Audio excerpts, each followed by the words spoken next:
Les trois approches de calcul du PIB. Le produit intérieur brut, PIB, est une mesure importante de la performance économique d'un pays. Il représente la valeur totale de tous les biens et services produits dans un pays sur une période donnée. Le PIB est utilisé pour évaluer la croissance économique, la productivité et le niveau de vie des habitants d'un pays. Il existe trois approches différentes pour calculer le PIB, la méthode des dépenses, la méthode des revenus et la méthode de la production. Chacune de ces méthodes utilise une approche différente pour mesurer la production économique d'un pays.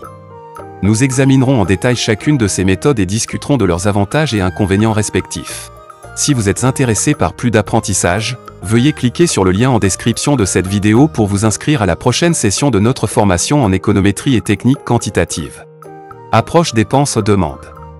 La méthode des dépenses est l'une des trois approches pour calculer le PIB.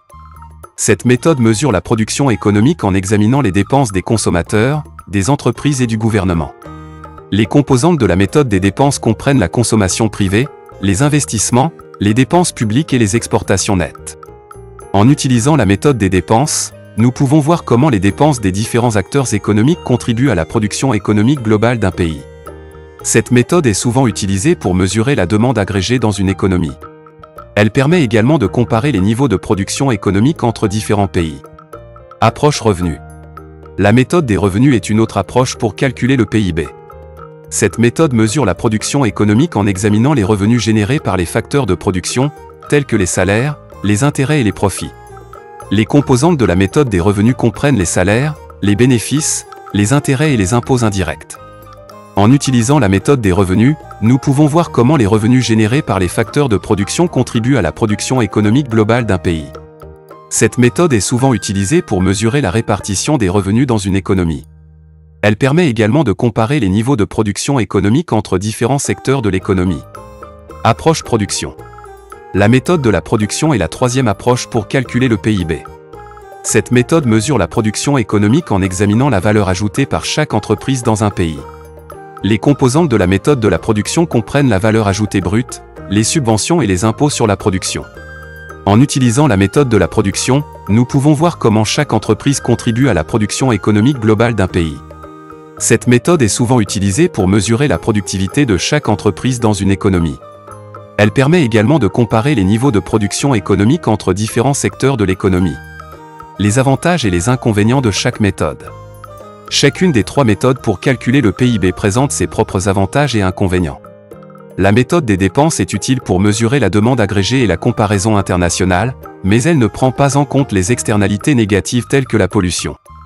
La méthode des revenus est utile pour mesurer la répartition des revenus et la productivité, mais elle ne prend pas en compte les activités non déclarées. La méthode de la production est utile pour mesurer la contribution de chaque entreprise à l'économie, mais elle ne prend pas en compte les importations. Il est important de comprendre les avantages et les inconvénients de chaque méthode pour obtenir une image plus précise de la performance économique d'un pays. En combinant les résultats des trois méthodes, nous pouvons avoir une meilleure compréhension de l'économie d'un pays et prendre des décisions plus éclairées en matière de politique économique. Conclusion.